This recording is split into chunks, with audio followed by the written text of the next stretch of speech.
If you're looking for the perfect European medieval fairy tale town, you probably could do no better than where I've come. This is Cesky Krumlov, population 13,000, overlooking a bend of the Vltava River in the Czech Republic region of Bohemia. Cesky Krumlov is the quintessential historic Bohemian town, known for its charm, winding cobblestone streets, and Renaissance and Baroque architecture. We are near the borders of Austria and Germany. Vienna is about 125 miles to the southeast. Munich is 180 miles to the southwest.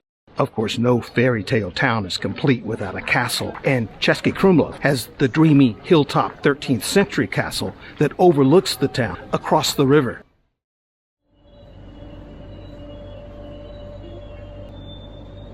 I arrived here yesterday and took a bus from the train station to the local bus station, which is close to the apartment where I'm staying. And looking down on the town during my walk to the apartment, I was kind of amazed. The town looks like an old European city, except in miniature. You can walk pretty much from end to end in any direction in about 30 minutes or less.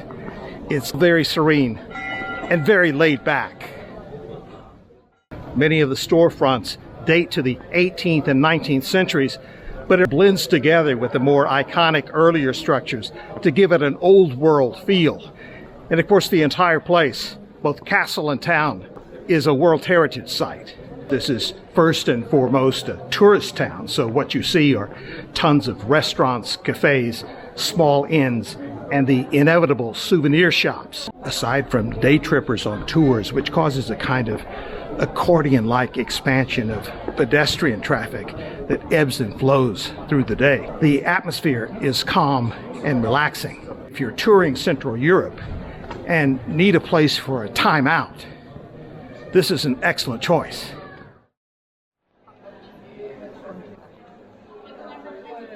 You don't come to Cesky Krumlov to see the castle as much as you come to the castle to see Cesky Krumlov. From here, views of the town are stunning.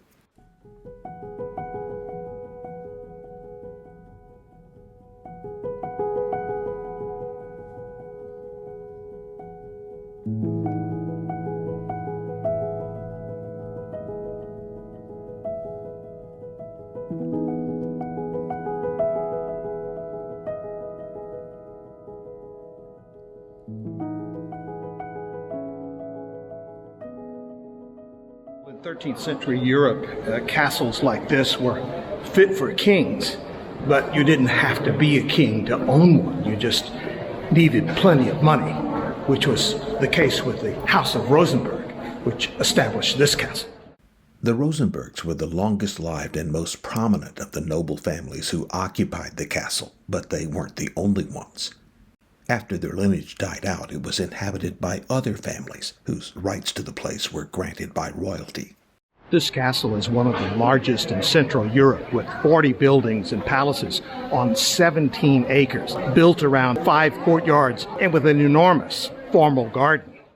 Maybe the most unusual thing about the castle is its moat. It is very crowded, with people leaning against a railing to see over into it because of what's in it.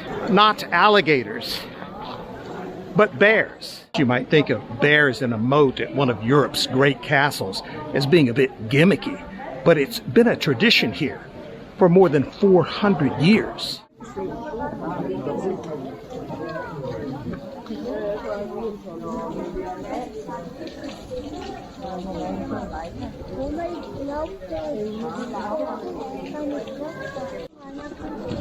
Well, you can see one of the bears. There are 3 here.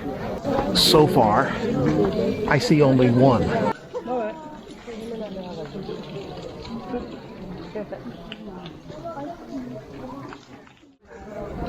And actually, I can't even see where I'm shooting because the lone bear that I see on this side of the moat has come up so close to the edge of the bridge over the moat that you can't stretch through the bars to look down. I'm on the other side. Let's see what this looks like.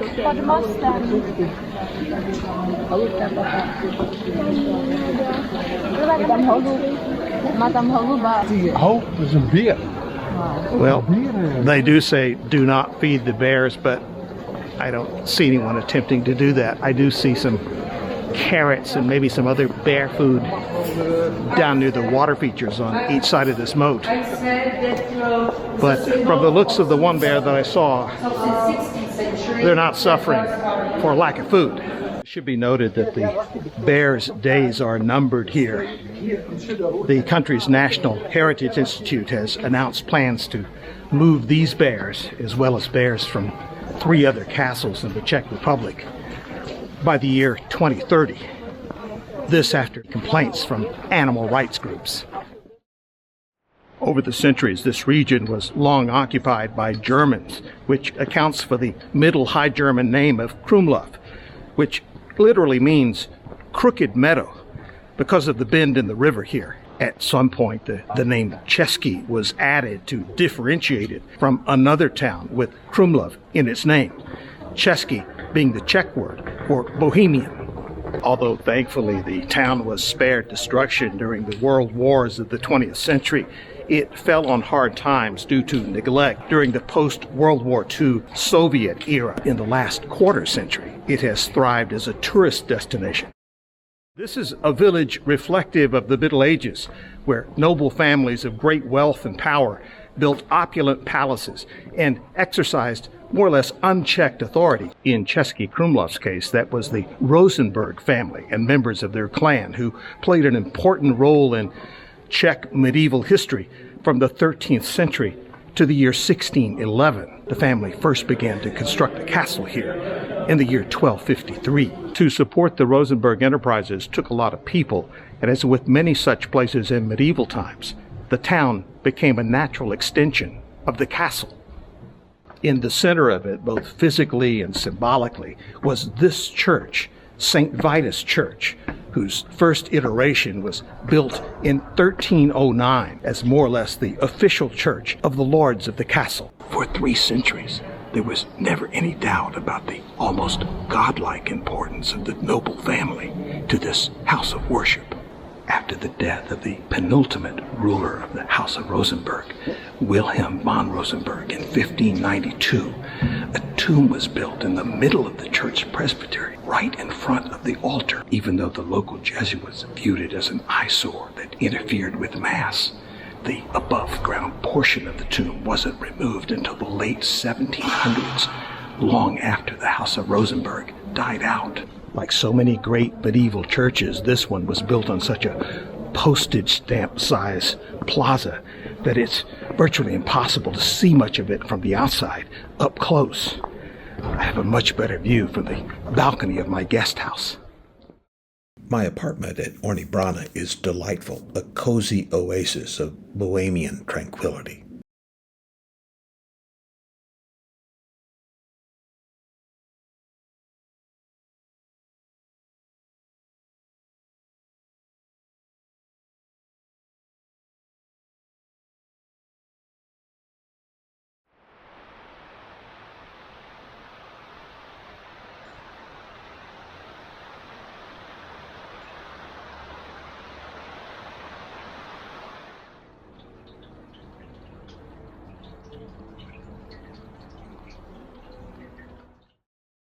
This is probably as good a time as any to say a couple of things about Bohemia, this region of the Czech Republic. Bohemia goes way back. It was settled by Slavic tribes in the 400s CE, became the Duchy of Bohemia in the 800s, and the Kingdom of Bohemia in the year 1118. Since then, it's been part of the Holy Roman Empire, the Habsburg monarchy, and ultimately part of the old Czechoslovakia and today's Czech Republic. Today it's the country's westernmost and largest historical region and home to about 7 million of the Czech Republic's 11 million people. So you may be wondering if the term Bohemian that we use to describe an unconventional artistic lifestyle has anything to do with this place.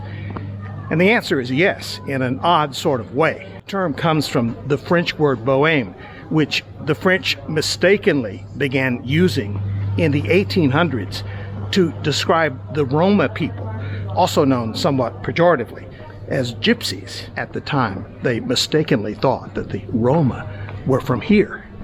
So I guess you can say that while the people you meet here are Bohemians, they aren't necessarily Bohemian, if that makes any sense.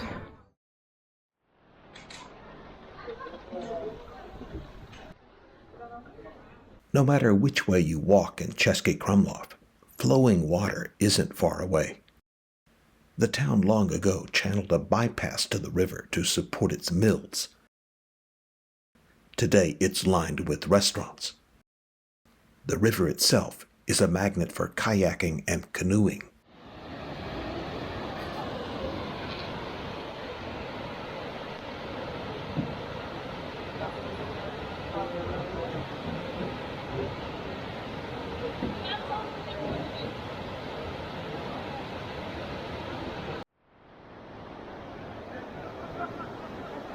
While plenty of people come here to walk the cobbled streets and soak in the ambiance, for others, Cesky Krumlov is also a place to have fun.